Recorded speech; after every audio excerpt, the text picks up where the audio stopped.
கலைச்சேனல் அனைவருக்கும் இனிய தமிழ் புத்தாண்டு நல்வாழ்த்துக்கள். ஸ்ரீ குரோதி ஆண்டு 2024 இந்த வருஷத்தோட முதல் நாள் எனக்கு ரொம்ப பயனுள்ள சந்தோஷமான நாளா அமைஞ்சது. ஆமா, நமக்கு மிகுதியான பொருட்கள் மற்றவர்களின் வாழ்வாதாரமாக அமையும்.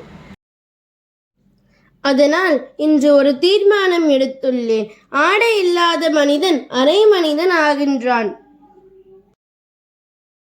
அதனால் எனது வாழ்நாளில் குறைந்தபட்சம் 1000 நபர்களுக்கு ஆடை தானம் அளிக்க முடிவு செய்தேன். கெடுப்பதை விட கொடுப்பது நன்று.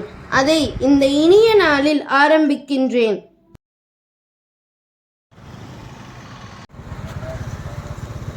மற்றவர்களை மகிழ்வித்து மகிழ, வாழ்வித்து வாழ நமக்கு நன்மை சேரும்.